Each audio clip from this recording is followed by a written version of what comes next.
Një grua lufton për të mbajtur djalin në krah, ndërkohë që bota përreth saj këmbëngul të shembet. Gjatë një nate të ftohtë, fati vendos të ndërthur 2 dhimbje që ecin në heshtje. Babi, pse nuk mund të vinë ajo dhe bebi të kalojnë Krishtlindjet me ne? Pyet një zë i vogël, por i pamundur për t'u shpërfillur. Atë natë nuk veproi rastësia, por guximi i një fëmije që guxoi të imagjinonte një familje aty ku kishte vetëm mungesë. Nëse kjo histori ju interesoi, mos harroni të abonoheni në kanalin ton dhe na tregoni nga cili qytet po na ndiqni. Tani, le të vazhdojmë. Arta gjithmonë kishte besuar se jeta rezervonte surpriza, por kur nuk e kishte imagjinuar se mund të humbiste gjithçka brenda një dite të vetme. Ishte në muajin e 8 të shtatzënisë kur Genti doli për herë të fundit nga dera e shtëpisë, me atë buzëqeshjen e lodhur të dikujt që punonte 2 turne për të siguruar të ardhmen e fëmijës që pritej të vinte. Ai ishte taksist, përshkonte Tiranën cep më cep, përballej me trafikun, shiun, agimet e zbrazta, gjithçka vetëm që ajo të mund të pushonte në ato ditët e fundit para lindjes. Ai e kishte këtë natyrë mbrojtëse, donte t'i bënte të gjitha vetë, që ajo të mos shqetësohej për asgjë tjetër veç bebit që rritej brenda saj. Atë mëngjes shtatori, u zgjuan herët si gjithmonë. Genti u ngrit në pes, u vesh në errësirë duke u përpjekur të mos bënte zhurmë. Shkoi në kuzhinë, përgatiti një kafe të shpejtë, u kthye në dhomë dhe u përkul mbi të. I puthi ballin me butësi, kaloi dorën mbi barkun e rumbullakët duke ndier bebin të lëvizte dhe i pëshpëriti se do të kthehej herët, sepse duhej të mbaronin montimin e krevatit të fëmijës. Arta mërmëriti diçka për gjumësh, buzëqeshi pa hapur sy. Dëgjoi derën të mbyllej, hapat që zbrisnin shkallët, motorin e makinës që u ndes poshtë. Vetëm atëherë u ngrit dhe shkoi te dritarja, ende me këmish nate, dhe i bëri me dorë edhe pse e dinte se ai me siguri nuk do ta shite.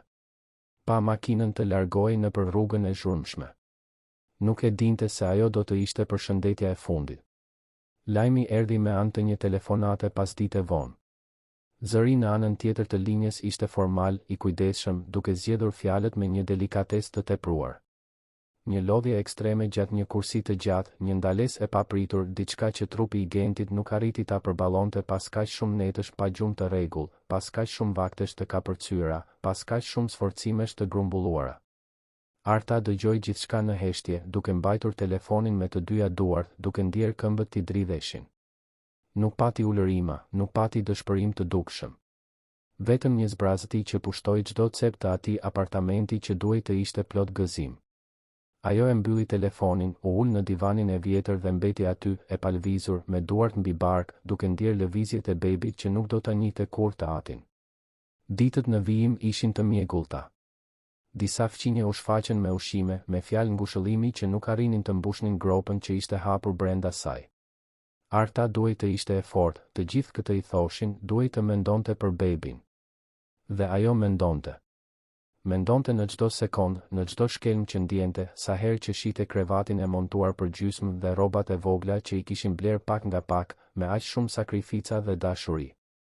Genti e kishte mbajtur çdo trupore të vogël me ato duart e tij të mëdha e të kallojzuara, duke buzëqeshur si fëmijë.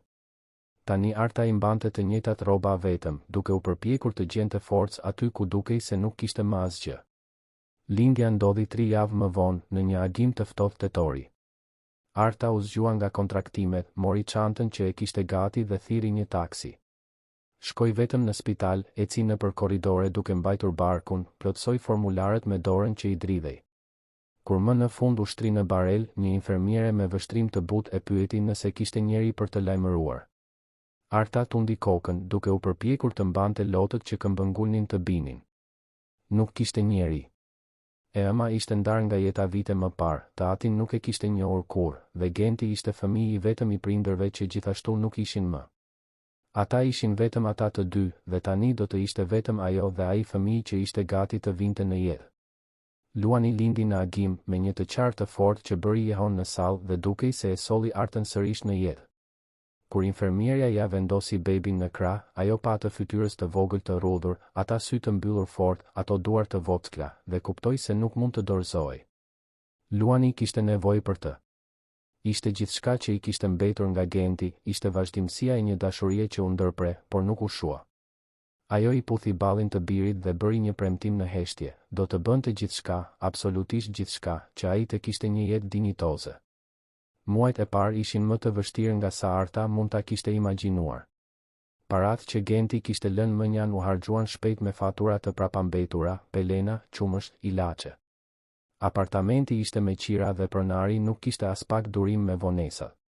Arta u përpoq të kthehej në punën që kishte më parë, si sanitare në një godinë zyrash në qendër, por nuk gjeti vend në qerdhet e pakta shtetërore të zonës.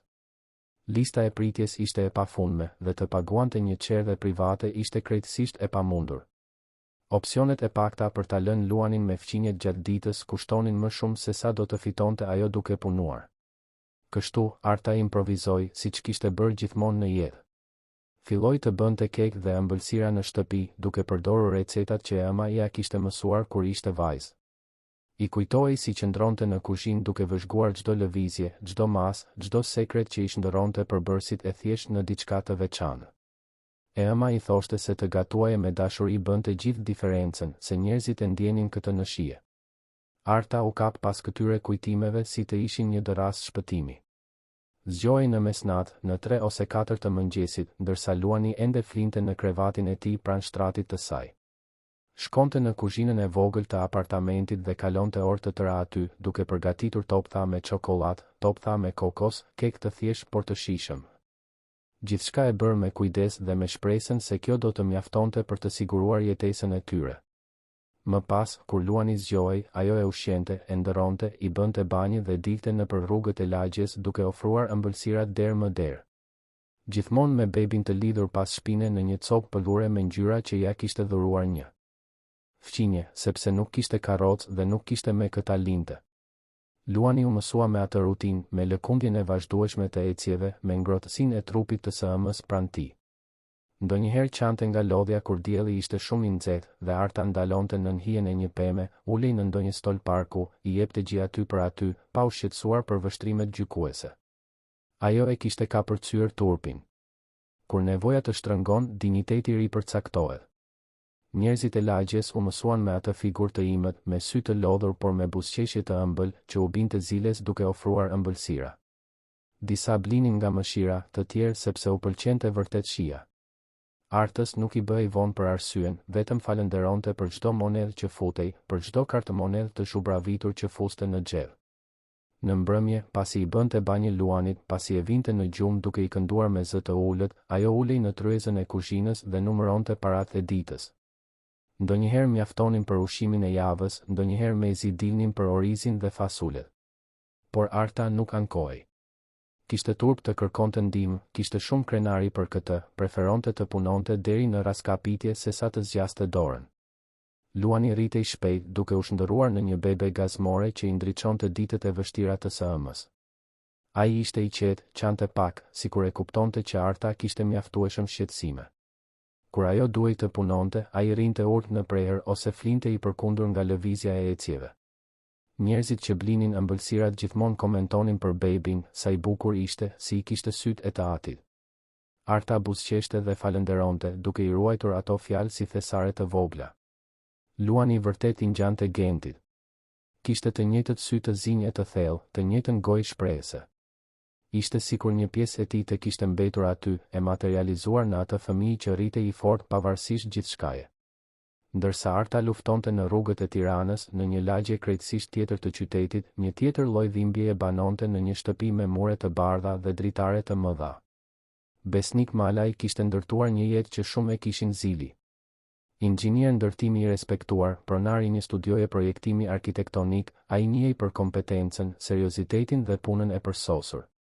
Banoja në një shtëpi të madhe në zonën e bllokut, kishte makinë të shtrenjtë, udhëtonte kur i duhej, kur nuk i kishte munguar asgjë materiale.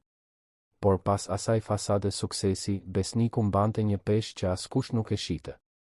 Edhe ai kishte humbur dik, kishte parë planet e tij të shembeshin, kishte provuar dhimbjen e të vazhduarit përpara kur gjithçka të thoshte të ndaloje.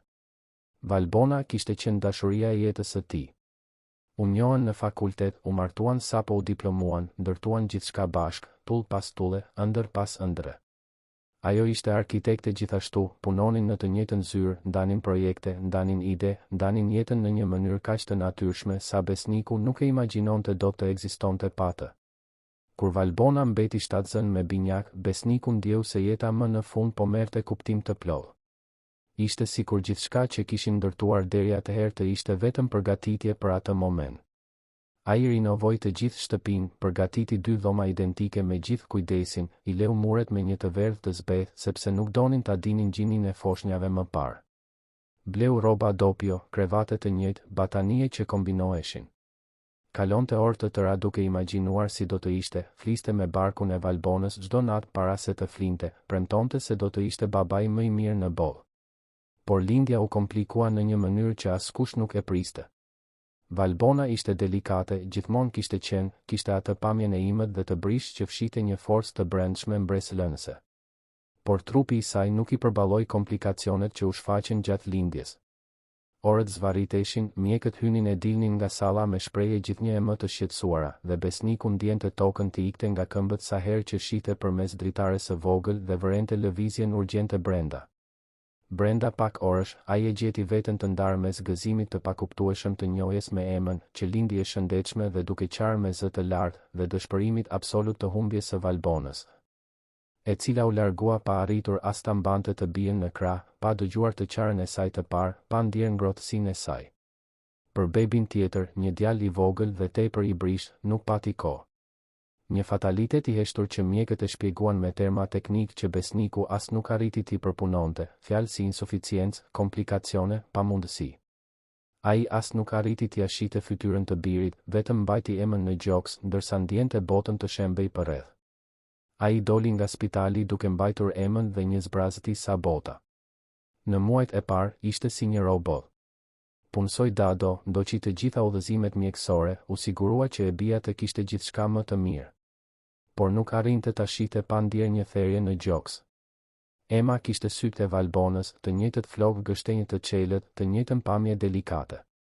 Ishte sikur gruaja që ai donte të kishte lënë aty një vazhdimsi të dhimbshme.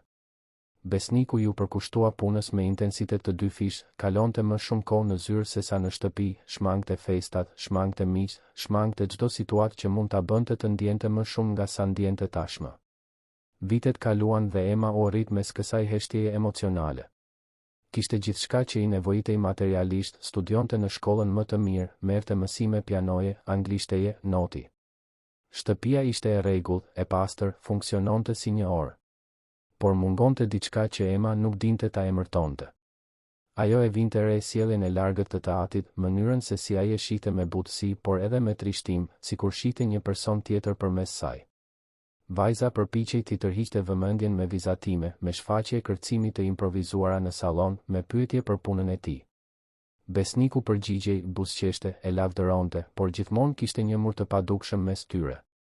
Ema mësoi që në moshë të vogël të lexonte emocionet e njerëzve, zhvilloi një ndjeshmëri të rrallë për moshën e saj, sikur i duhej të kompensonte mungesën e lidhjes së thellë në shtëpi.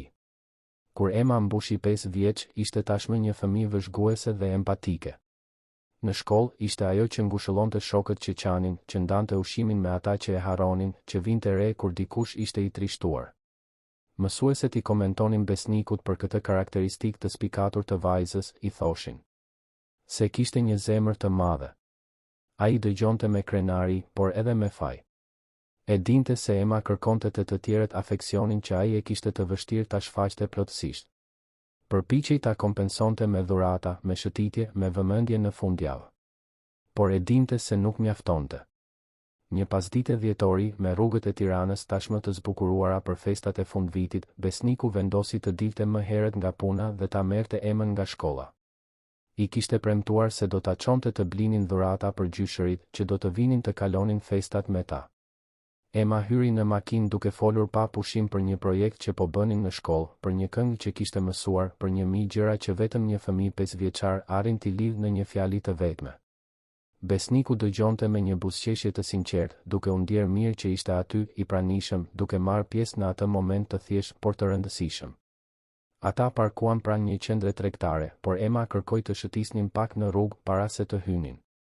Donte të shihte vitrinat, dritat, lëvizjen. Besniku pranoi, duke mbajtur dorën e vogël të së bijës ndërsa ecnin në trotuar. Ishte atëherë që kthyen një qoshe dhe u përballën me një treg të improvizuar që zinte një pjesë të një rruge anësore.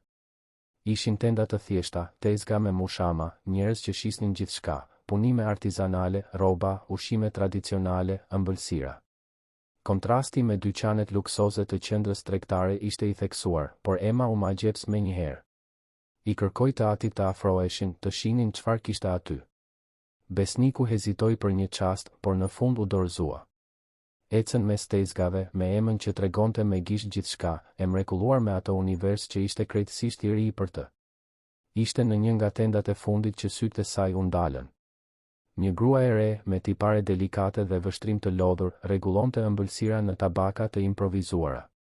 Në preher, mbante një bebe rreth 1 vjeç që vëzhgonte gjithçka me sy kureshtar. Kishte diçka në atë skenë që e preku Emën menjëherë.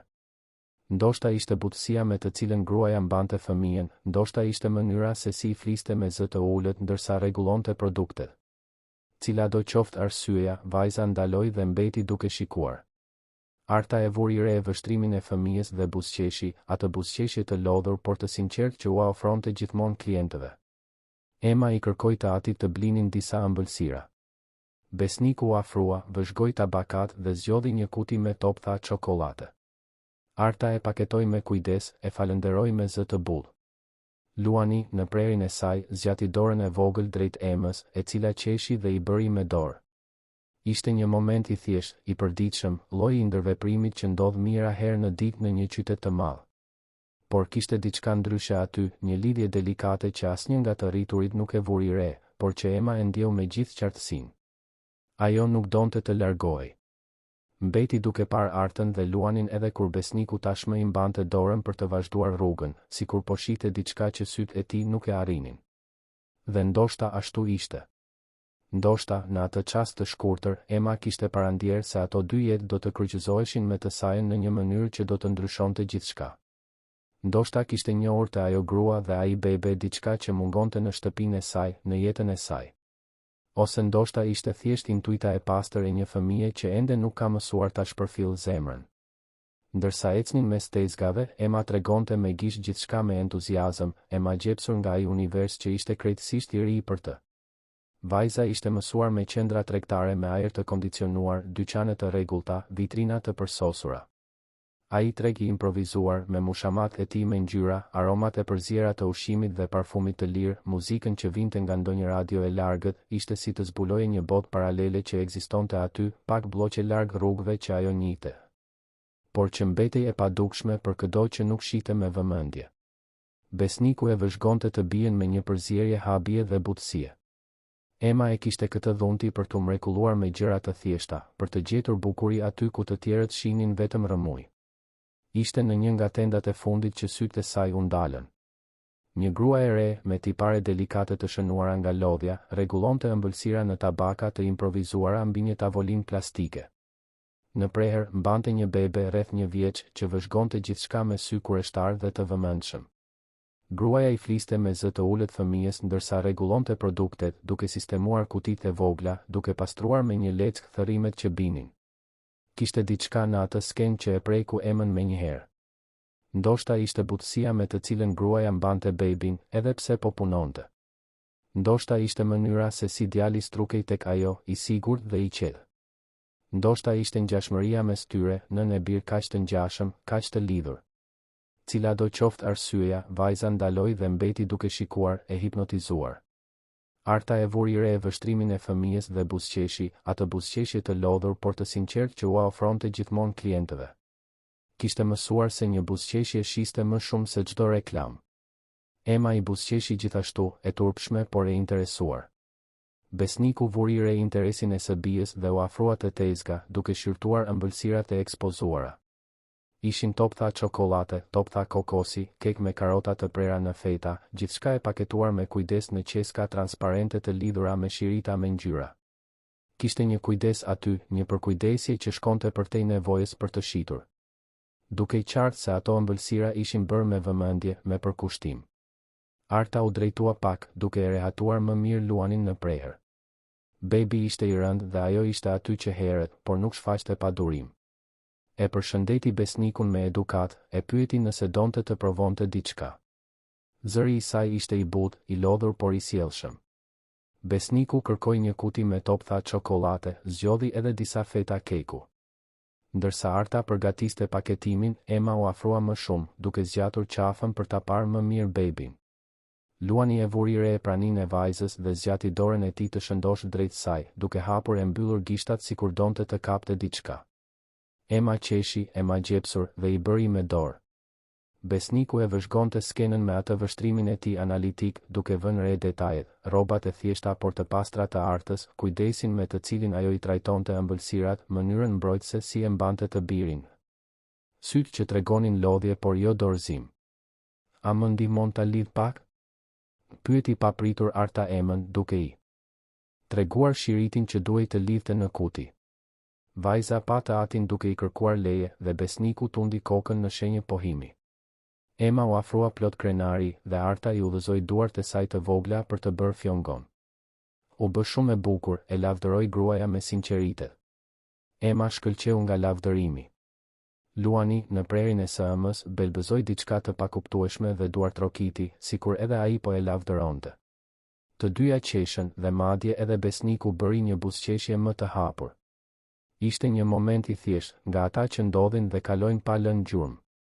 Ose kështu duhej të ishte. Sa bëjnë? Pyeti besniku, duke nxjerrë portofolin nga xhepi.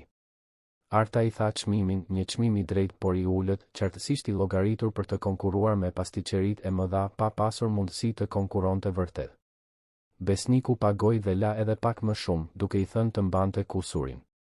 Arta hezitoi, por në fund pranoi me një falënderim të matur. Nuk ishte hera e parë që dikush e bënte këtë, dhe ajo kishte mësuar ta pranonte pa lënë që turpi të fliste më fort se nevoja. Emma mbante kutinë e ëmbëlsirave sikur të ishte një thesar, por sytë e saj ishin ende të ngulitur te Luani, i cili tani përpiqej të kapte një nga topthat e çokoladës në tabaka. Ai është 1 vjeç, komentoi Arta, duke vënë re interesin e vajzës. Quhet Luan. Bën ditëlindjen muajin tjetër. Emma buzëqeshi edhe më shumë. Unë jam 5, njoftoi ajo me krenari, duke treguar 5 gishtat e hapur. Kur isha bebe, edhe mami im më mbante kështu? Pyetja doli me atë pafajësinë çarmatose të fëmijëve dhe besniku ndjeu një shtrëngim në gjoks. Para se ai të mund të përgjigjej diçka evazive siç bënte gjithmonë, Arta i apreu. Jam e sigurt që po, tha ajo butësisht. Të gjitha nënat i mbajnë fëmijët e tyre kështu kur janë të vegjël. Është mënyra për t'u thënë se ne jemi këtu, se ata nuk janë vetëm. Emma u duke kënaqur me përgjigjen, por kishte diçka në vështrimin e saj, një thellësi e rrallë për moshën e saj, që tregonte se ajo kuptonte më shumë nga sa dukej. Besniku falenderoi për ëmbëlsirat, bëri shenjë për t'u larguar. Por Emma nuk lëvizte. Vazhdonte të shihte Artën dhe Luanin sikur po përpiqej ta memorizonte atë imazh. Babi, thiri ajo me zë të ulët. Besniku u ul në gjunjë në lartësinë e saj. Çfarë ka, bia ime? Vajza kafshoi buzën e poshtme, ashtu siç bënte kur mendonte për diçka të rëndësishme. Ata do t'i kalojnë Krishtlindjet vetëm? Pyetja e zuri besnikun në befasi. Ai pa Artën, e cila menjëherë e kuptoi se ku po shkonte biseda dhe u përpoq të devionte. Oh, jo, ne gjithmonë gjejmë një mënyrë, filloi ajo, por Emma e ndërpreu me atë sinqeritetin brutal të fëmijëve. Por ti nuk ke njeri me vete këtu, apo jo? Vetëm Luanin. Heshtja që pasoi ishte e ngarkuar. Arta nuk dinte çfarë të përgjigjej. Ishte e vërtetë. Nuk kishte njeri. Shoqet që kishte më parë ishin larguar pak nga pak, të zëna me jetët e tyre. Fqinjet ishin të sjellshëm por të largët. Genti kishte qenë familja e saj dhe tani i kishte mbetur vetëm Luani. Por ta pranonte këtë me zë të lartë, para të huajve, në mes të tregut, i dukej tepër e rëndë. Ajo pa bebin në prehër, duke u përpjekur të gjente forcë për të thënë diçka që të mos tingëllonte patetike. Ishte besniku ai që theu heshtjen. Emma mendoi se nuk duhet filloi ai, por vajza e ndërpreu edhe atë. Babi, ti thua gjithmonë që Krishtlindjet janë për të qenë bashkë me njerëzit që duam. Që askush nuk duhet të rrijë vetëm. Ti e thua këtë çdo vit. Fjalët e së bijës e goditën si një grusht në stomak. Ishte pikërisht ajo që ai thoshte. I përsëriste këto fraza ndërsa ata të dy hanin darkë vetëm në salonin e madh e të zbrazët, me tryezën e shtruar për 2 persona dhe vend të mjaftueshëm për të paktën 10. E di, Emma, por ne nuk mundemi thjesht, u përpoq ai të argumentonte, por tashmë ishte I humbur. Vajza kishte atë vendosmërinë që e kishte trashëguar prej tij, atë kokfortësinë e qetë që nuk lëshonte pe. Po, mundemi, tha ajo. Mund t'i ftojmë. Nuk ka nevojë të jetë diçka e madhe. Vetëm që ata të mos rrinë vetëm. Arta ishte skuqur, qartësisht e vënë në siklet. Ju lutem, nuk ka nevojë, filloi të thoshte, por zëri I doli I mbytur. Emma e vuri re dhe sytë e saj u mbushën me lot gjithashtu, nga ajo empatia e thellë që ishte e pamundur të shtirej. Vajza thjesht e ndjente dhimbjen e tjetrit si të ishte e saja. Të lutem, përshpëriti ajo, duke parë të atin me ata sy gështenjë të njëjtë me të Valbonës. Lëri të vinë. Besniku pa të bien, pastaj Artën, pastaj bebin që vëzhgonte gjithçka pa kuptuar, por duke ndier tensionin në ajër. Mendoi për të gjitha arsyet logjike për të thënë jo. Ishin të huaj. Do të ishte e sikletshme. Nuk kishte kuptim. Por kur hapi gojen, ishte për të thënë të kundërtën. Nëse nuk ju bezdis, ju drejtua ai Artës, duke u përpjekur të tingëllonte I natyrshëm edhe pse e dinte se asgjë në atë situatë nuk ishte e natyrshme, do të donim shumë që të darkonit me ne për Krishtlindje. Nuk ka nevojë të jetë asgjë formale. Vetëm një darkë. Emma ka të drejtë, askush nuk duhet ta kalojë këtë festë vetëm. Arta mbeti e palvizur, duke përpunuar ftesën. Një pjesë e saj donte të refuzonte menjëherë, të thoshte se nuk mund të pranonte lëmosh, se gjithçka ishte në rregull, se ata kishin planet e tyre. Por e vërteta ishte se nuk kishin plane. E vërteta ishte se ajo do t'i kalonte Krishtlindjet duke I dhënë ushqim Luanit dhe pastaj duke qarë në banjë kur ai të flinte, siç kishte bërë vitin e kaluar. E vërteta ishte se ishte e raskapitur duke ushtirur se gjithçka ishte në rregull. Nuk e di, mërmëriti ajo. Pa Emën, e cila mbante kutinë e ëmbëlsirave dhe e shihte me ata sy plot shpresë. Pa Besnikun, I cili duke I parehatshëm por I sinqert. Pa Luanin, I cili zgjodhi pikërisht atë moment për të buzëqeshur gjerë, duke treguar dhëmbët e vegjël që sapo I kishin dalë. Nuk e di nëse do të ishte e përshtatshme, u përpoq ajo sërish, por zëri nuk kishte më bindje. Të lutem, kërkoi Emma edhe një herë, dhe kishte aq shumë të vërtetë në atë zë të vogël sa Arta ndjeu mbrojtjet e saj të shembeshin. Mirë, u dorëzua ajo më në fund. Nëse jeni të sigurt. Besniku tundi kokën dhe Emma bëri një kërcim të vogël gëzimi, gati sa nuk I ra kutia e ëmbëlsirave. Ata shkëmbyen numrat e telefonit, caktuan një orë. Arta e shënoi adresën në një letër të zhubravitur që e nxori nga xhepi dhe kur pa emrin e rrugës në zonën e bllokut, gëlltiti pështymën. E dinte se ishte një lagje e shtrenjtë, shumë e ndryshme nga realiteti I saj. Por tashmë kishte pranuar dhe të tërhiqej tani do të ishte më keq. Besniku e vuri re sikletin e saj por nuk komentoi. Thjesht konfirmoi se do të dërgonte një makinë për ta marrë dhe ajo pranoi pa argumentuar, duke kuptuar se të merrte 2 autobus me Luanin në krah nuk do të ishte e mundur. Emma u përshëndet duke I bërë me dorë me entuziazëm dhe Luani I bënte me dorë nga prehri I së ëmës, të dy duke krijuar një lidhje të menjëhershme që vetëm fëmijët arrin ta krijojnë. Kur Besniku dhe Emma u larguan me stezgave, Arta mbeti aty e palvizur, duke mbajtur Luanin dhe duke u përpjekur të përpunonte atë që sapo kishte ndodhur. Kishte pranuar të darkonte në shtëpinë e të huajve. Të huajve të pasur nga adresa dhe pamja e burrit. Çfarë kishte bërë? Por kur uli syt dhe pa Luanin duke buzëqeshur, duke lëkundur këmbët me gjallëri sikur e dinte se diçka e mirë kishte ndodhur, ajo mori frym thellë. Ndoshta ishte çmenduri. Ndoshta ishte gabimi më I madh. Ose ndoshta, vetëm ndoshta, ishte fillimi I diçkaje që ajo ende nuk arrinte ta emërtonte. Besniku dhe Emma ecën në heshtje për disa minuta. Më në fund hynë në qendrën tregtare, por entuziazmi I vajzës për të blerë dhurata ishte zbehur. Ajo ishte mendueshme, e përqafuar me kutinë e ëmbëlsirave. Babi, tha ajo pas pak. A mendon se mami do të ishte e lumtur që I ftuam ata? Pyetja e zuri Besnikun në befasi për herë të dytë atë pasdite. Ai ndaloi se ecuri, u ul sërish në gjunjë në lartësinë e së bijës. Emma rrallë e përmendte të ëmën. Ai kur nuk ishte i sigurt nëse ishte sepse ajo nuk e mbante mend apo sepse ndjente se tema e lëndonte atë. Mendoj se po, u përgjigj ai me sinqeritet duke ndier një ny në fy. Mamit tënd i pëlqente gjithmonë t'i ndihmonte njerëzit.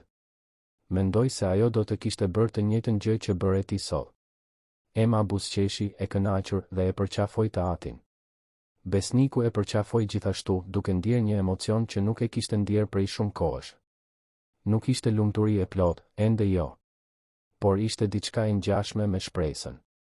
Dhe kjo, pas kaq shumë kohësh duke jetuar në mënyrë automatike, ishte tashmë diçka e madhe. Java para Krishtlindjeve ishte e çuditshme për Artën. Ajo vazhdoi rutinën e saj të zakonshme, duke shitur ëmbëlsira nëpër lagje, duke u kujdesur për Luanin, duke luftuar me faturat që grumbulloheshin. Por kishte diçka ndryshe tani. Kishte atë datë të shënuar në kalendarin e saj mendor, atë darkë që po afrohej dhe që ajo nuk e dinte nëse e kishte frikë apo e priste me padurim. Një pjesë e saj ende mendonte të hiqte dorë, t'i dërgonte një mesazh duke i thënë se Luani ishte sëmurur, çfarë do justifikimi. Por sa herë që mendonte këtë, i kujtohej vështrimi i Emës, ajo empatia e sinqertë e vajzës, dhe ndjente se të hiqte dorë do të ishte si të tradhtoje atë lidhje. Kështu që vazhdonte përpara, duke u përpjekur të mos mendonte shumë, duke u përpjekur të mos krijonte pritshmëri. Edhe besniku ishte i çuditshëm.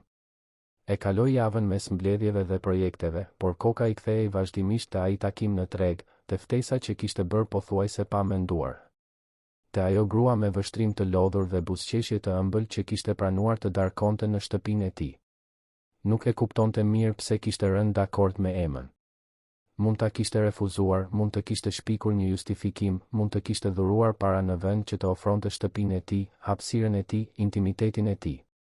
Por kishte diçka në të gjithë atë skenë, në këmbënguljen e së bijës, në brishësinë e Artës, që kishte prekur një pjesë të tij që ishte e ngrirë prej vitesh. Dhe tani nuk kishte kthim prapa. Emma, nga ana tjetër, ishte rrezatuese. I numëronte ditët deri në Krishtlindje me një gjallëri që besniku nuk e kishte parë prej kohësh. Vajza bënte plane, pyeste se çfarë do të shërbenin, sugjeronte lojra për të bërë me Luanin. Kishte një siguri të patundur se gjithçka do të shkonte mirë, atë besim të fëmijëve që ende nuk kanë njohur zhgënjime të thella. Besniku e vëzhgonte dhe ndjente një përzierje butësie dhe frike. Po sikur kjo të shkonte keq? Po sikur të ishte e sikletshme? Po sikur Arta të ndiej e përulur, sikur Emma të zhgënjehej? Por ishte tepër vonë për këto pyetje. Darka ishte caktuar. Dhe, thellë, një pjesë e tij që nuk e pranonte me zë të lartë gjithashtu e priste atë natë, gjithashtu ishte kurioz të dinte si do të ishte ta kishte sërish atë shtëpi plot, qoftë edhe për disa orë. Nata e Krishtlindjeve erdhi e mbështjell në një atmosferë ndryshe. Arta u zgjua herët, edhe pse ishte festë, sepse Luani nuk kuptonte nga datat speciale dhe zgjohej në të njëjtën orë si gjithmonë. Ajo e ushqeu, i bëri banjë, i veshi robën më të bukur që kishte, një trupore blu që ja kishte dhënë një fqinje. U rregullua edhe vetë, duke zgjedhur fustanin më të thjeshtë, por më të mirë mbajtur që zotëronte, një model modest në ngjyrë jeshile myshku. I kapi flokët në një topuz të ulët, vuri një buzëkuq të lehtë që pothuajse kur nuk e përdorte. U pa në pasqyrën e vogël të banjës dhe mori frym thellë.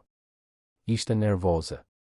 Nuk ishte frikë saktësisht, ishte diçka mes ankthit dhe një shpresë të ndrojtur që përpiqej ta kontrollonte. Makina që dërgoi besniku erdhi saktësisht në 6 të mbrëmjes. Ishte një shofer profesionist i sjellshëm që e ndihmoi Artën të rehatonte Luanin në ndenjësen e fëmijëve. Udhëtimi përshkoi Tiranën cep më cep. Kur makina ndaloi para një shtëpie të madhe me kopsht përpara dhe portë automatike, Arta gëlltiti pështymën. Kjo ishte më e madhe nga sa e kishte imagjinuar. Shumë më e madhe. Mendoi t'i kërkonte shoferit të kthehej, por Luani duartrokiti i gëzuar, dhe ajo nuk pati guxim ta zhgënjente të birin. Besniku hapi derën sapo ajo i raziles, me Emën tashmë të kapur pas këmbës së tij, praktikisht duke kërcyer nga gjallëria. Arta hyri duke mbajtur Luanin, i cili vëzhgonte gjithçka me sy të zgurdulluar. Shtëpia ishte e bukur në një mënyrë që ajo e shihte vetëm në revista, tavani lart, mobilje elegante por komode, piktura në mure, një pemë e madhe Krishtlindjesh në sallonin kryesor. Por nuk ishte ostentacion. Kishte diçka të zbrazët aty gjithashtu, sikur ajo shtëpi të ishte tepër e madhe për njerëzit që jetonin në të. Emma ju afrua menjëherë Luanit, i cili i buzëqeshi me atë lehtësinë e fëmijëve për të krijuar lidhje. Vajza kërkoi ta mbante bebin dhe Arta, pasi pa besnikun duke i kërkuar leje në heshtje, e la. Emma u ul në divan me Luanin në prehër, duke i folur me zë të ulët, duke i treguar lodra, krejtësisht e zhytur në atë botë. Besniku i ofroi diçka për të pirë dhe Arta pranoi një lëng frutash. Ata bën biseda sipërfaqësore në fillim, komente për trafikun, për motin, për sa mirë po shkonin fëmijët. Por pak nga pak biseda fitoi thellësi. Besniku e pyeti për punën e saj dhe Arta i tregoi për ëmbëlsirat, për sfidat e shitjes në rrugë. Ai dëgjonte me vëmendje të sinqertë, pa atë ajrin e mëshirës që kishin kaq shumë njerëz. Arta, nga ana e saj, bëri pyetje gjithashtu. E pyeti për punën e besnikut, për arkitekturën. Ai foli për projektet e fundit, për kënaqësinë e të parit diçka që filloi në letër të shndërrohej në realitet. Për herë të parë pas vitesh, besniku e gjeti veten duke folur për punën e tij jo si detyrim, por si diçka që i pëlqente vërtet. Arta e kishte këtë mënyrë të dëgjuari që i bënte njerëzit të ndiheshin të rëndësishëm. Emma ndërhynte herë pas here për t'i treguar diçka Luanit dhe të dy të rriturit ndalonin për të vëzhguar fëmijët duke buzëqeshur. Darka u shërbye në kuzhinë. Besniku vendosi se do të ishte më komode kështu, më pak frikësuese. Ishte një darkë e thjeshtë por e përgatitur me kujdes, gjel deti i pjekur, pilaf, sallatë ruse. Ata ulën në tryez me Luanin në një karrige të përshtatur dhe Emma e ulur pranë tij, duke i prerë copa të vogla ushqimi për t'i dhënë bebit. Arta ofroi ta bënte ajo, por vajza këmbënguli se donte të ndihmonte. Besniku e vëzhgonte të bien me habi. Emma kur nuk kishte shfaqur kaq shumë interes për bebet më parë. Biseda në tryez rodhi natyrshëm. Ata folën për fëmijërinë, për kujtimet, për ëndrat e vjetra. Arta tregoi se si e kishte njohur Gentin, për planet që kishin bërë bashkë, se si gjithçka ndryshoi papritur. Foli me një qetësi që e habiti edhe vet atë. Besniku dëgjonte në heshtje dhe kur ajo mbaroi, ai ndau edhe historinë e tij. Tregoi për Valbonën, për lindjen e komplikuar, se si ishte mbyllur në vetvete pas kësaj. Ishte hera e parë që fliste për këtë me dik jashtë rrethit familjar. Fjalët dilnin me vështirësi, por dilnin. Dhe Arta dëgjonte pa gjykuar, pa ofruar këshilla boshe, thjesht dëgjonte. Emma dukej se e kuptonte që ai ishte një moment i rëndësishëm, edhe pse nuk i kuptonte plotësisht fjalët e të rriturve. Ajo qëndroi e qetë, duke u kujdesur për Luanin, duke e lënë të atin të fliste. Kur besniku mbaroi, kishte lot të heshtur që i rridhnin në përfaqe dhe Arta, pa menduar shumë, zgjati dorën mbi tryez dhe ia preku shkurtimisht të tijen, një gjest i thjesht solidariteti. Ai e pa me mirënjohje, fshiu syt dhe buzëqeshi i turpëruar. "Më fal", mërmëriti ai. Arta tundi kokën. "Nuk ka nevojë të kërkosh falje që ndjen." Ata qëndruan aty në një heshtje të përbashkët, ndërsa fëmijët luanin të pavetëdijshëm për peshën e atij momenti. Pas darkës, shkuan në sallon. Emma i tregoi Artës të gjitha dhuratat që kishte marrë, i shpjegoi secilën me detaje. Luani ishte i lodhur, filloi të bëhej nevrik, kështu që Arta e përkundi në krah, duke i kënduar me zë të ulët. Besniku e vëzhgonte atë skenë, nën e birë kaq të bashkuar, kaq të lidhur, dhe ndiu një therje të diçkaje që nuk arrinte ta emërtonte. Nuk ishte zili saktësisht. Ishte një lloj malli për diçka që nuk e kishte pasur kurrë, për një plotësi që gjithmonë i kishte shpëtuar. Emma ju afrua Artës, kërkoi të këndonte bashkë dhe të dyja qëndruan aty, duke e përkundur Luanin derisa ai fjeti. Besniku mori batanie, improvizoi një shtrat në divan për bebin. Ishte gjithçka shumë e improvizuar, shumë jashtë planit, por funksiononte. Kur Luani më në fund fjeti, Arta ul pranë divanit, duke e ruajtur të birin edhe pse ai ishte i sigurt. Emma donte të qëndronte aty gjithashtu dhe besniku e lejoi, duke sjell jastëk.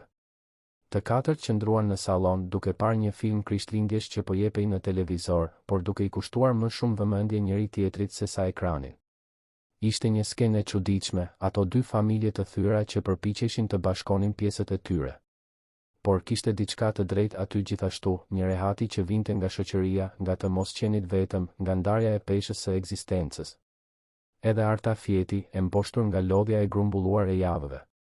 Kur u zgjua disa orë më vonë, e çorientuar, pas se dikush i kishte hedhur një batanie. Emma ishte mbledhur kruspull pranë saj, duke fjetur gjithashtu. Besniku ishte në koltukun përballë, zgjuar, duke vëzhguar atë sken me një shprehje që përziente habin dhe diçka më të thellë. Ai vuri re se Arta ishte zgjuar dhe buzëqeshi lehtë. Dukej se kishe nevojë të pushoje, përshpëriti ai për të mos zgjuar fëmijën. Arta ndjeu faqet t'i digjeshin. Më fal, nuk doja të filloj ajo, por besniku e ndërpreu butësisht. Ishte mirë. Kjo shtëpi kishte nevojë për ai bëri një pauzë, duke kërkuar fjalën e duhur për jetë. Arta e kuptoi se çfarë donte të thoshte. Ajo shtëpi kishte gjithçka, përveç thelbësores. Kishte hapësirë, por jo mbushje. Kishte luks, por jo ngrohtësi. Dhe atë natë, për disa orë, i kishte pasur të dyja. Arta u bë gati të largohej kur Luani u zgjua, ishte pothuajse mesnatë. Por besniku këmbënguli që shoferi ta çonte, nuk do të pranonte që ajo të merrte autobusin me bebin në atë orë. Ajo pranoi, mirënjohëse, tashmë pa forcë për të argumentuar. Ema u zgjua vetëm për t'u përshëndetur, përqafoi Artën dhe Luanin me forcë, bëri premtime se do të shiheshin sërish. Besniku e shoqëroi Artën deri te makina, e ndihmoi të rehatonte Luanin në ndenjëse. Para se ajo të hynte, ai hezitoi, pastaj e pyeti nëse ajo do të donte të kthehej një ditë tjetër. Nuk ka nevojë të jetë asgjë formale. Vetëm që fëmijët të luajnë. Ema do të ishte e lumtur. Arta e pa duke u përpjekur të deshifronte qëllimet e tij, por gjithçka që pa ishte sinqeritet. Do të doja, u përgjigj ajo sinqerisht. Dhe pastaj u përshëndetën, secili duke u kthyer në cepin e tij të qytetit, duke marrë me veten ndjesinë e çuditshme se diçka kishte ndryshuar atë natë. Po ju, të ishit në vendin e besnikut, a do t'i kishit hapur dyert e shtëpisë suaj dikujt që mezi e njihni? Apo do të kishit vepruar ndryshe? Na tregoni në komente se çfarë mendoni për këtë veprim të tij. Ditët që pasuan Krishtlindjet u shënuan nga një ndryshim delikat në rutinën e të dyve. Besniku e gjeti veten duke menduar për Artën dhe Luanin më shpesh nga sa e pranonte. I dërgoi disa mesazhe, pyetje të thjeshta se si ishin, nëse Luanit i kishin pëlqyer dhuratat që Ema kishte këmbëngulur t'i jepte. Arta përgjigjej gjithmonë, e sjellshme, por edhe kurioze se si ishte Ema. Bisedat ishin të shkurtra në fillim, por gradualisht u zgjatën. Besniku filloi të tregonte për ditën e tij, për problemet në zyrë, për pyetjet e pafundme të Emës. Arta ndante vështirësitë e shitjes së ëmbëlsirave në vapën e janarit, arritjet e vogla të Luanit, atë lodhjen që nuk i kalonte kurrë por që kishte mësuar ta mbante. Kishte një lehtësi në atë shkëmbim mesazhesh që i habiti të dy. Nuk ishte e sforcuar, nuk ishte teatrale. Ishte thjesht reale. Ema i bënte presion të atit çdo ditë. Kur do ta vizitojmë Luanin sërish? Kur do të vi Arta këtu? A mund t'i telefonoj? Besniku, i cili gjithmonë e kishte pasur të vështirë të menaxhonte entuziazmin e së bijës, e gjeti veten duke thënë po më shpesh se jo. Ata caktuan një takim tjetër, këtë herë në një park publik, teren neutral. Ishte më pak formal se darka, më i lehtë. Fëmijët luajtën, Arta dhe besniku biseduan për tema të përditshme dhe të thella. Ai e pyeti nëse ajo e kishte menduar ndonjëherë ta zyrtarizonte biznesin e ëmbëlsirave, të gjente një pikë fikse, ndoshta një tezgë në ndonjë treg të përhershëm. Arta rrëfeu se e kishte menduar, por nuk kishte kapital fillestar, nuk kishte si të merrte licenca, nuk kishte rrjet kontaktesh. Besniku dëgjoi me vëmendje dhe Arta e kuptoi se ai po e përpunonte vërtet atë informacion, jo thjesht duke shtirur interes. Takimet u bën më të shpeshta. Një herë në javë, ndonjëherë dy. Gjithmonë me justifikimin e fëmijëve, gjithmonë të planifikuara paraprakisht. Por kishte një pritshmëri aty që shkonte përtej interesit fëmijëror. Besniku filloi ta rregullonte shtëpinë para se të vinte Arta, i zgjidhte rrobat me më shumë kujdes, vinte re kur ajo ndryshonte mënyrën e kapjes së flokëve. Arta, nga ana tjetër, e kapte veten duke buzëqeshur kur i binte telefoni dhe ishte mesazh prej tij, rregullohej pak më shumë kur e dinte se do të takoheshin, mendonte për të në momente të rastësishme të ditës. Asnjëri prej tyre nuk e pranonte me zë të lartë se çfarë po ndodhte. Ishte më e lehtë të shtireshe se gjithçka ishte për fëmijët. Por jo gjithçka ishte harmoni. Bota përreth filloi ta vinte re dhe me lajmin erdhi edhe gjykimi. Një kushërir e largët e besnikut, Teuta, e cila gjithmonë shfaqej kur donte diçka, vendosi të bënte një vizitë të papritur pikërisht në një ditë kur Arta ishte aty me Luanin. Gruaja ishte nga ata tipa që buzëqeshnin me buzë, por jo me sy, që bënin komente që dukeshin si komplimente, por ishin thumba. Ajo e vëzhgoi artën nga kokat e këmbët, burire e rrobat e thjeshta, të folurën e kujdesshme të dikujt që nuk kishte arsim formal, bebin që luante me lodra të shtrenjta që qartësisht nuk ishin të tija. Pra, ti je shoqja e re e Emës, tha ajo me një ton që nuk ishte miqësor. Arta ndjeu sikletin e menjëhershëm, por u përgjigj me edukat. Besniku e vuri re tensionin dhe u përpoq të devionte temën, por Teuta ishte këmbëngulse. Bëri pyetje të maskuara si interes, donte të dinte për familjen e Artës, se ku banonte, se çfarë bënte në jetë. Çdo përgjigje pasoi nga një koment në dukje i pafajshëm, por qartësisht dashakeq. Sa interesante, sa guximtare, sa ndryshe. Arta doli nga ajo vizitë duke u ndier më e vogël se kur hyri. Në makinë duke u kthyer në shtëpi, shtrëngoi Luanin në gjoks dhe qau në heshtje, duke i lënë lotët të binin pa bërë zë. Ajo e dinte se ishte ndryshe nga Besniku, e dinte se vinin nga botë të kundërta. Por ta dëgjoja atë të shprehur qartë, ta shija atë vështrim për buzës, e lëndoi në një mënyrë që nuk e priste. Besniku i telefonoi më vonë, i shqetësuar, i kërkoi falje për kushërirën, i tha se ajo ishte gjithmonë ashtu, të mos e vinte re. Por Arta tashmë po e vinte re. Tashmë po pyeste veten nëse e gjithë kjo ishte një gabim, nëse po e fuste veten në një situatë që do të rezultonte vetëm në poshtërim. Ajo e falenderoi për telefonatën, i tha se gjithçka ishte në rregull, por të dy e dinin se nuk ishte. Disa ditë më vonë, ishte radha e Artës të përballej me gjykime nga ana e saj. Një fqinje thashe themegje e pallatit ku banonte e ndaloi në korridor, duke dashur të dinte se kush ishte ai burr me makinë të shtrenjtë që kishte ardhur ta merrte. Gjente si ne nuk shoqërohen me pasanik pa ndonjë interes, tha gruaja me helm të keqmaskuar. Kujdes, Arta. Burrat e pasur nuk duan gjë serioze me gra të varfra. Të përdorin dhe pastaj kthehen në botën e tyre. Arta ndjeu zemërimin t'i ngjitej në fyt, por u përmbaj. U përgjigj prerë se nuk ishte punë e askujt, por fara e dyshimit tashmë ishte mbjell. Po sikur fqinja të kishte të drejtë, po sikur Besniku thjesht po argëtohej, duke mbushur zbrazëtin me një histori interesante që do t'ua tregonte më vonë miqve? Po sikur ajo po tregoi naive? Pasiguria u rrit nga të dyja anët. Besniku vuri re se Arta ishte më e largët në mesazhe, më formale. Arta vuri re se ai vonohej më shumë për t'u përgjigjur, duke i shqetësuar. Takimet vazhduan, por kishte një tension në ajër që nuk ekzistonte më parë. Ema, në ndjeshmërinë e saj fëmijërore, e vuri re gjithashtu. Pyeti nëse Arta ishte e zemëruar, nëse Luani ishte sëmur, nëse kishte bërë diçka gabim. Arta e qetësoi, por vajza nuk dukej e bindur. Luani, fatmirësisht i pavetëdijshëm për të gjitha këto komplikacione të rriturve, vazhdonte të buzëqeshte dhe të luante si gjithmonë, duke sjellë lehtësi në momente që bëheshin tepër të rënda. Ishte në një pasdite me shi shkurti që gjithçka doli në shesh. Besniku e kishte ftuar Artën për të biseduar, vetëm ata të dy, pa fëmijë. Ajo pranoi pavarësisht frikës, e la Luanin me një fqinje të besuar dhe shkoi. U takuan në një kafene të vogël, larg lagjes së tij dhe të sajës. Besniku ishte dukshëm nervoz, lëvizte filxhanin pa pirë. Arta priste që ai t'i thoshte se kjo kishte qenë një gabim, se ishte më mirë të mos shiheshin më. U përgatit të dëgjonte të vërtetën që i kishte thënë fqinja, se ai po kthehej në botën e tij. Por nuk ishte kjo që erdhi. E di që kjo është e ndërlikuar, filloi Besniku, duke zgjedhur fjalët me kujdes. E di që vim nga realitete të ndryshme, që njerëzit do të na gjykojnë, që nuk do të jetë e lehtë. E di që familja ime do të ketë pyetje, që të njohurit e tu do të flasin. I di të gjitha këto. Ai bëri një pauzë, mori frym thellë, e pa në sy. Por unë di gjithashtu se nuk dua të ndaloj së takuari me ty, nuk dua që kjo të mbaroj nga frika se çfarë do të mendojnë të tjerët.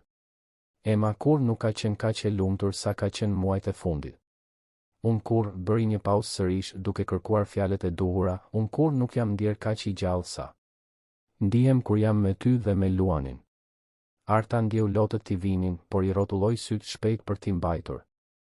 Kam frikë, rrëfeu ajo. Frikë se mos nuk jam e mjaftueshme. Frikë se mos ti e kupton që jemi botë të ndryshme dhe se kjo nuk do të funksionojë.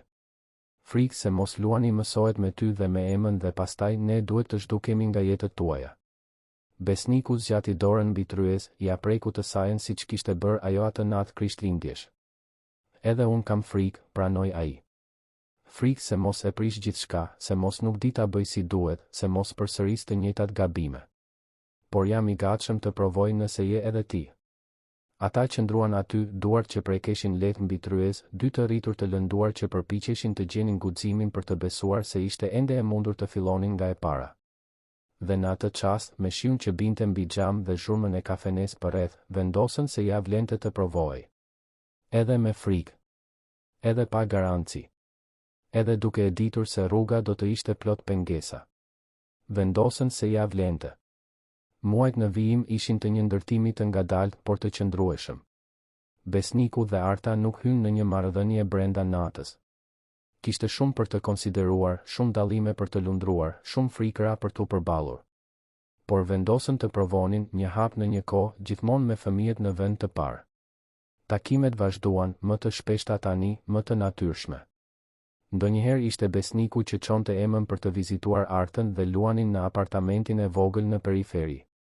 Ai arrinte me duart plot me blerje dhe Artës iu desh të mësonte të pranonte ndihmë pa ndjerë se po humbiste dinjitetin e saj. Besniku, nga ana tjetër, duhej të mësonte të ofronte pa u dukur përbuzës, të ndihmonte pa e përulur. Ema dhe Luani u bën të pandashëm. Vajza mori rolin e motrës së madhe me seriozitet dhe dashuri. I mësonte Luanit fjalë të reja, luante me të për orë të tëra, e mbronte me egërsi. Luani, nga ana tjetër, ndriçoi sa herë që shite Emën, zgjaste krahët e vegjël duke kërkuar të mbahej në krah. Ishte e bukur të shije atë lidhje, atë dashuri të pastër që vetëm fëmijët mund ta krijojnë pa komplikacione. Besniku e vëzhgonte të bien dhe shihte një ndryshim të thellë. Ema ishte më e lumtur, më e lehtë, më e plotë.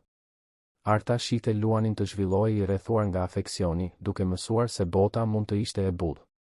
Edhe Arta kaloi transformime. Besniku përdori kontaktet e tij për t'i gjetur një vend fiks në një treg artizanal. Nuk ishte favor, ishte mundësi.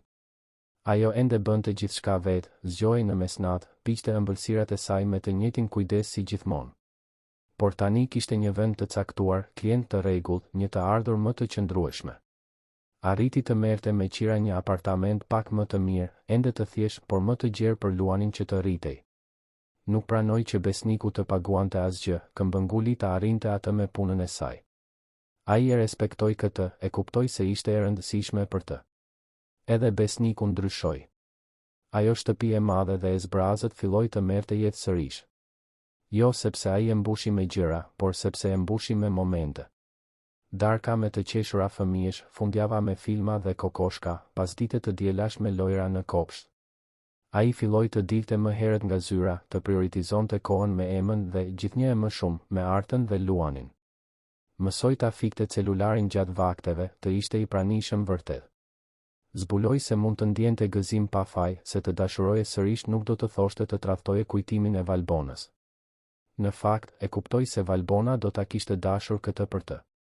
Do të kishte dashur që ai të ishte i lumtur, që Ema të kishte një familje të plotë, që ai të mos mbetej i lidhur pas së kaluarës për gjithmonë. Familja e Besnikut, veçanërisht Teuta, nuk ja lehtësoi gjërat. Pati biseda të tensionuara, komente dashakeqe, përpjekje për të ndarë çiftin që ende nuk ishte zyrtarisht çift. Por Besniku u pozicionua në një mënyrë që e habiti edhe vetë atë. E bëri të qartë se Arta dhe Luani ishin pjesë e jetës së tij dhe të Emës, dhe kush nuk e respektonte këtë mund të largohej. Ishte ashpër, por e nevojshme. Disa njerëz u larguan vërtet. Të tjerë, me kalimin e kohës, e kuptuan se paragjykimi i tyre ishte problemi i tyre, jo i Artës. Pan se sa punëtore, dinjitoze dhe e dashur ishte ajo. Pan se sa më i lehtë ishte Besniku, se sa rrezatuese ishte Ema. Dhe pak nga pak, shumë ngadalë, filluan ta pranonin. Nga ana e Artës, rezistenca erdhi nga një vend tjetër. Ishte e vështirë për të besonte se kjo ishte reale, se nuk kishte ndonjë kurth, se Besniku nuk do të zgjohej një ditë dhe do të kuptonte se kishte bërë një gabim. Ajo kishte momente pasigurie të thellë, net kur qante vetëm pasi Luani flinte, duke pyetur veten nëse ishte në lartësinë e duhur, nëse e meritonte këtë. Besniku mësoi të njihte këto momente, të ishte i pranishëm pa e mbytur, ta riafirmonte pa u lodhur. I thoshte se nuk ishte çështje meritimi, ishte çështje zgjedhjeje për të qenë bashkë. I thoshte se ajo ishte e fortë në një mënyrë që ai kur nuk do të ishte, se kishte mbijetuar gjëra që do ta kishin thyer atë. I thoshte se e admironte jo pavarësisht vështirësive, por për shkak të tyre. Dhe Arta, pak nga pak, filloi të besonte. Pati një moment vendimtar, pothuajse një vit pas atij takimi të parë në tregë. Besniku e ftoi Artën për një darkë, vetëm ata të dy, pa fëmijë. Ajo u bë nervoze, duke menduar për të gjitha mundësitë. Kur u ulën në restorantin elegant por mikpritës, besniku I mbajti dorën mbi tryez dhe I tha se kishte diçka për të pyetur. Arta ndjeu zemrën t'i rritë fort. Ai nuk u ul në gjunjë, nuk bëri ndonjë skenë të madhe. Thjesht e pa në sy me atë seriozitetin që kishte dhe I tha se donte të kalonte pjesën tjetër të jetës pranë saj dhe Luanit. Donte që Emma të kishte një nën, që Luani të kishte një baba, që ata të ishin një familje e vërtet, zyrtarisht. E pyeti nëse do të pranonte të martohej me të. Arta qëndroi në heshtje për aq kohë sa besniku filloi të djersitej nga ankthi. Ajo po përpunonte jo vetëm pyetjen, por gjithçka që ajo nënkuptonte. Nënkuptonte të besonte plotësisht, nënkuptonte të hiqte dorë nga muret që kishte ndërtuar, nënkuptonte të besonte se meritonte dashuri dhe stabilitet. Nënkuptonte të pranonte se jo gjithçka në jetë është vuajtje, se ndonjëherë gjërat e mira ndodhin gjithashtu. Kur më në fund u përgjigj, ishte me lot që I rridhnin në përfaqe dhe një buzëqeshje që ndriçoi të gjithë sallën. Tha po. Tha se edhe ajo e donte këtë, se edhe ajo kishte frikë, por se ishte e gatshme ta përballonte këtë frikë pranë tij. Ata u puthën aty për aty në publik, pa u shqetësuar për vështrimet përreth. Ishte puthja e dytë të mbijetuarve që kishin vendosur të ndalonin së mbijetuari dhe të fillonin të jetonin. Dasma ishte e thjeshtë, siç kishte dashur gjithmonë Arta. Nuk ishte në kishën luksoze që frekuentonte familja e besnikut, ishte në një kishës të vogël pranë lagjes ku ajo banonte. Pak të ftuar, vetëm njerëzit që kishin vërtet rëndësi. Emma ishte shoqëruesja e nusës, duke mbajtur unazat me seriozitet absolut. Luani ishte shoqëruesi I dhëndrit, duke u mbajtur nga një mik I besnikut, sepse ishte ende shumë I vogël për të ecur vetëm nëpër altar. Arta veshi një fustan të bardhë të thjesht por të bukur, që e zgjodhi dhe e pagoi vetë me paratë që kishte kursyer nga biznesi I ëmbëlsirave. Besniku veshi kostum, por pa kravat, më I relaksuar se kur më parë në evente sociale. Kur shkëmbyen betimet, të dy qanë. Nuk ishin lot trishtimi, ishin lot lehtësimi. Të arritjes më në fund në vendin ku duhej të ishin. Muaji I mjaltit ishte I shkurtër sepse nuk donin të qëndronin larg fëmijëve. Shkuan në një plazh në Bregdetin e Jugut, vetëm një fundjavë. Por ishin 3 ditët më të përsosura që Arta kishte jetuar ndonjëherë. Të zgjoheshe pa shqetësime të menjëhershme, të ecje në rër dorë për dore, të bisedoje për të ardhmen pa frikë. Besniku foli se si donte ta zgjeronte shtëpinë që çdo fëmijë të kishte dhomën e tij komode. Arta foli për ëndrrën e saj për të hapur një ditë një pastiqeri të sajen, të vogël por të sajen. Ata bënin plane bashkë tani, dhe kjo ishte e re për të dy. Të bëje plane do të thoshte të besoje te e nesërmja. Kur u kthyen, jeta vazhdoi rrjedhën e saj, por ishte një jetë ndryshe. Arta u transferua zyrtarisht në shtëpinë në blok. Në fillim ishte e çuditshme, gjithë ajo hapësirë, ai luks që ende e frikësonte. Por pak nga pak e bëri atë vend një shtëpi. Vendosi gjërat e saj, ndryshoi detaje të vogla, mbushi frigoriferin me ushqim të vërtet në vend të vetëm gjërave thelbësore. Luani fitoi një dhomë të lyrë me blu, plot me lodra që Emma këmbënguli t'i zgjidhte. Emma, me zgjedhjen e saj, kërkoi që dhoma e Luanit të ishte pranë të sajës, me një derë lidhëse mes tyre. Donte të kujdesej për vëllain e vogël edhe natën. Besniku dhe Arta pranuan, të prekur nga ajo dashuri vëllazërore. Netët ishin ndryshe tani. Nuk ishte më besniku që darkonte vetëm me Emën në një tryez tepër të madhe. Ishte një familje prej 4 personash që bisedonin për ditën, qeshnin me gjëra të kota, planifikonin fundjavën. Luani mësoi ta thërriste besnikun babi dhe askush nuk e korrigjoi. Emma filloi ta thërriste Artën mami dhe Arta qau herën e parë, duke e ruajtur atë moment në zemër për gjithmonë. Ata u bën familje jo sepse e thoshte një letër, por sepse zgjodhen të ishin. Çdo ditë. Sigurisht, jo gjithçka ishte perfekte. Pati diskutime, mosmarrëveshje, momente të vështira. Arta ndonjëherë kthehej te frikërat e saj të vjetra, duke menduar se nuk po bënte mjaftueshëm, se nuk ishte mjaftueshëm e mirë. Besniku ndonjëherë mbyllej në vetvete kur puna e shtrëngonte, duke u kthyer në atë vend emocional të largët. Por ndryshimi ishte se tani ata bisedonin për këtë. Nuk mbanin mëri, nuk shtiresheshin se gjithçka ishte në rregull kur nuk ishte. Punonin bashkë për problemet si partner të vërtetë. Dhe kjo bënte gjithë diferencën. Emma u arrit duke u bërë një vajzë edhe më empatike dhe e dashur. Në shkollë ishte gjithmonë ajo që kujdesej për fëmijët që ishin vetëm, që ndante ushqimin, që i përfshinte të gjithë në lojra. Mësuesit komentonin se si ajo kishte një zemër të madhe. Besniku dhe Arta e dinin se një pjesë e kësaj vinte nga historia e saj, nga humbja e së ëmës kaq herët, nga ndjenja e asaj mungese. Por e dinin gjithashtu se kishin ndihmuar në formimin e asaj mirësie, duke i treguar se dashuria mund të shërojë, se familja mund të rindërtohet, se gjithmonë ka shpresë. Luani u rriti rrethuar nga dashuria dhe stabiliteti që Arta kur nuk e kishte imagjinuar se mund t'i ofronte vetëm. Ai ishte një fëmijë i gëzuar, i shëndetshëm, plot energji. E donte të atin, e donte motrën, e donte të ëmën me atë dashuri intensive të vegjëlve. Nuk i mbante mend kohët e vështira, ditët kur ema shiste ëmbëlsira në rrugë me të në krah. Dhe Arta ishte mirënjohëse për këtë. Nuk donte që ai ta mbante atë peshë. Donte që ai të kishte një fëmijëri të lehtë, plot lojra dhe të qeshura. Dhe ishte pikërisht kjo që ai po kishte. Një ditë, disa vite më vonë, Arta ishte në kuzhinë duke përgatitur kekët për tregun kur hyri Emma, tashmë 9 vjeçe, me atë pamjen serioze që kishte kur donte të thoshte diçka të rëndësishme. Mami, thiri ajo, dhe Arta ende emocionohej sa herë që dëgjonte atë fjalë. A mund të bëj një pyetje? Sigurisht, bija ime. Emma kafshoi buzën siç bënte gjithmonë kur mendonte. A trishtohesh ende duke kujtuar babin e Luanit? Arta ndaloi atë që po bënte, fshiu duart, u ul në tryez dhe e tërhoqi Emën pranë vetes. Ishte një pyetje e vështirë, por meritonte një përgjigje të sinqertë. Ndonjëherë po, u përgjigj ajo me qetësi. E kujtoj me dashuri, me mall. Ai ishte shumë i rëndësishëm për mua dhe falti un kam Luanin. Por nuk është një trishtim që më pengon të jem e lumtur.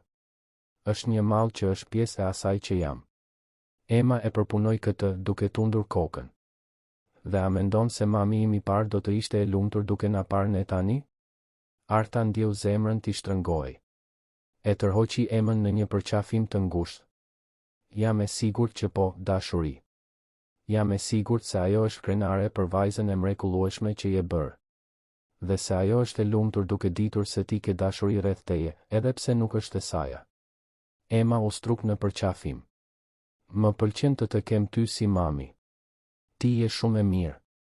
Dhe më pëlqen ta kem Luanin si vëlla.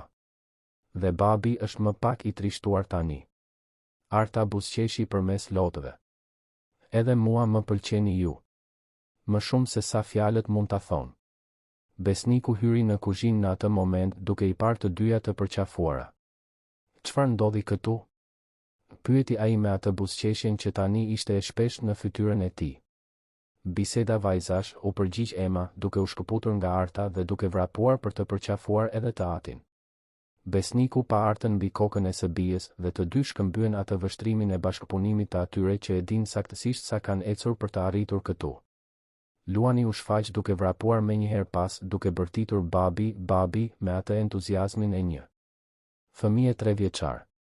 Besniku e kapi në krah me krahun tjetër dhe aty qëndruan të katërt, të përqafuar në kuzhinën që mbante erkeku shtëpie, në një skenë absolutisht të zakonshme dhe absolutisht të jashtëzakonshme në të njëjtën kohë. Vitet kaluan dhe ajo familje që lindi nga e pamundura u bë gjëja më e natyrshme në botë. Arta hapi pastiqerinë e saj, të vogël por simpatike, e cila u bë pikë referimi në lagje. Besniku vazhdoi të punonte me arkitekturë, por tani me më shumë ekuilibër, duke e ditur se puna ishte e rëndësishme, por nuk ishte gjithçka. Emma u bë një adoleshente e shkëlqyer, ende me atë zemër të madhe, duke planifikuar të studionte psikologji për të ndihmuar njerëzit.